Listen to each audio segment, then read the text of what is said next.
So in our last screencast, we looked at the integumentary system, and we were really only focused on the epidermis, this outer layer of skin. We saw that it's mostly just cells that are kind of dividing and producing keratin, which prevents water loss, and then there's some melanin in there that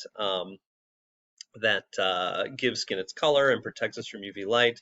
But for the most part, not a whole lot of physiology happening there. So next we're going to look at the dermis. That is the middle layer of skin, and this really is where much of the physiology that takes place in your skin occurs. So the first structure I want to point out is the sweat gland here. And the sweat gland, as you might expect, produces sweat. The idea is pretty simple. The sweat gland releases salts into this little tube, and then water follows by osmosis, if you remember that from biology. But basically, it just kind of dumps salt and water into this little area. That salt and water kind of moves onto the surface of your skin, and then it evaporates. And hopefully you remember from chemistry that to go from liquid to gas requires energy.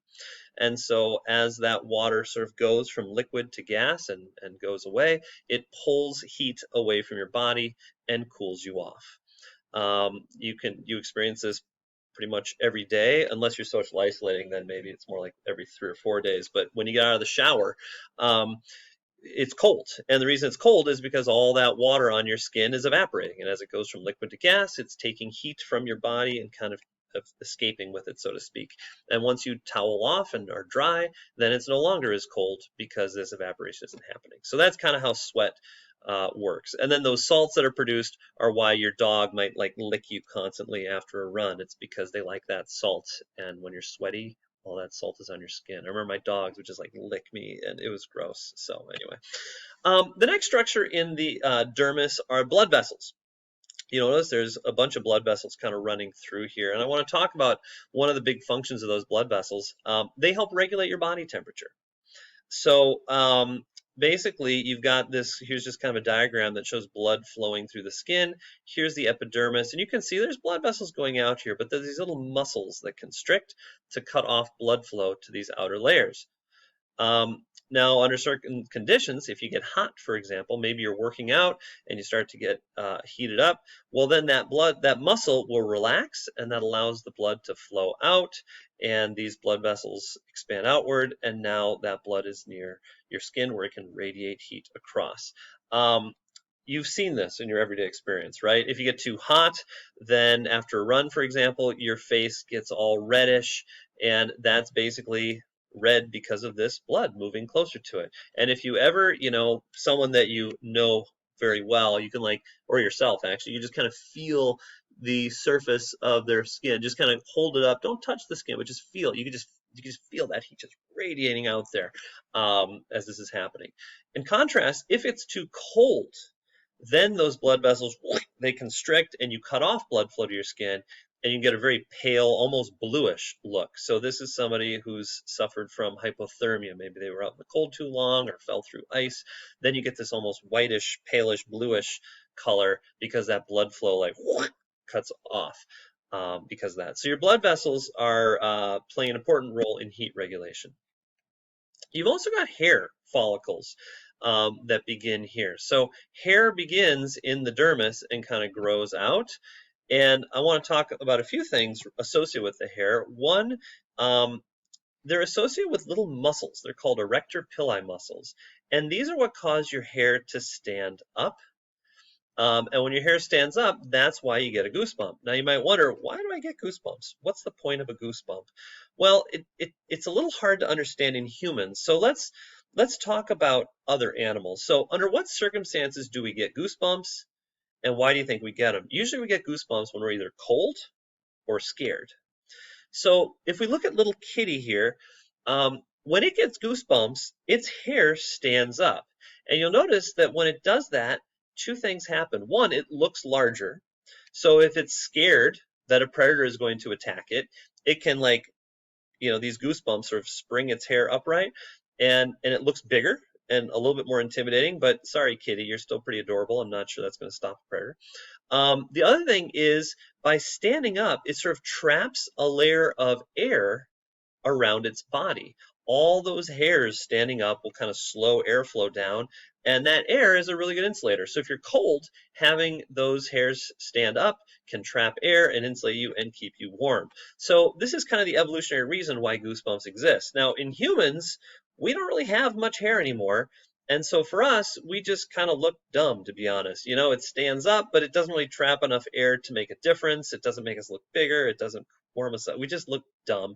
Um, if you remember the term vestigial structure from biology, this is an example of one of those. These are structures that no longer have a function. We kind of inherited them from ancestors, but they no longer have a useful function. So this is a vestigial structure, and basically we just look dumb, and other animals, when they see our goosebumps, make fun of us and hurt our feelings, but we're like, oh yeah, well, we'll just destroy your habitat and see who's laughing now, right? Go humans.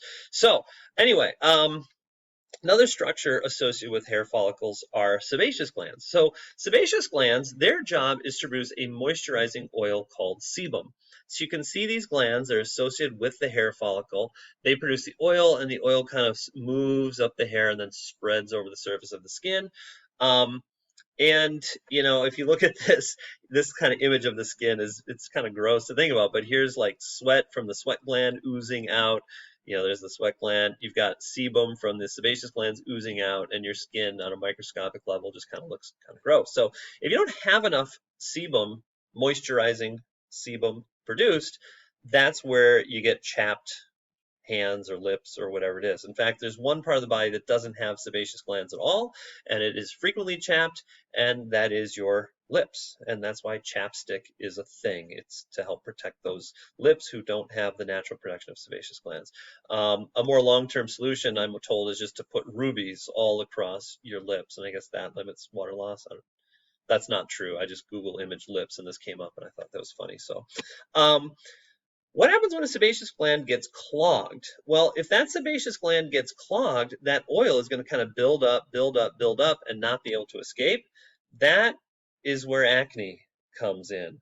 So basically, if that pore where the sebaceous gland is supposed to escape becomes blocked, either by rapidly dividing cells or too much sebum, then that's where acne comes in. So a whitehead is where that pore is totally blocked and all that sebum kind of builds up.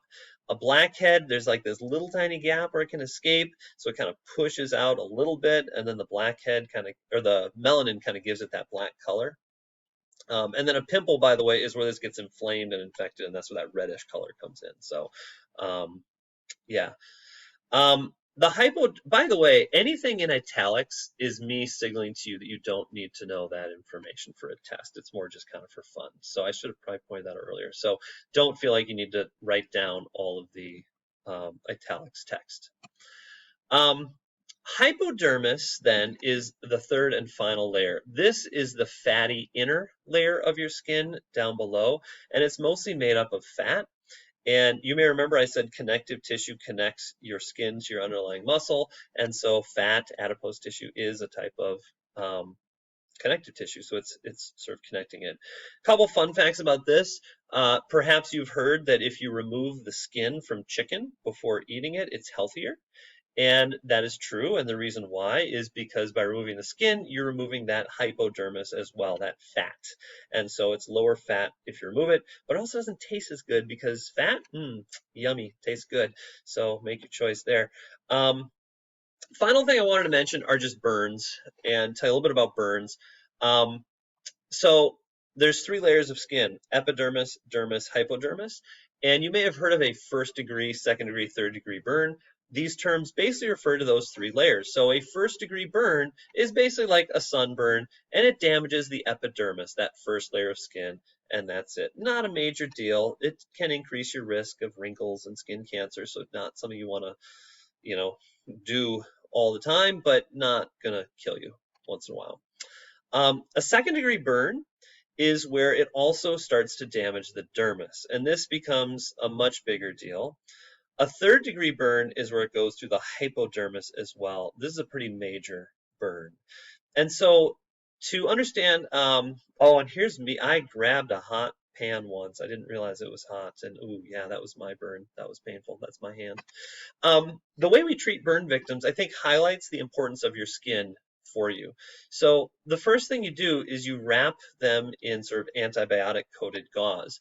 And this does two things. One, it helps kill bacteria or other pathogens that could get in through your skin. Your skin is actually a really important barrier to prevent harmful things from getting in there.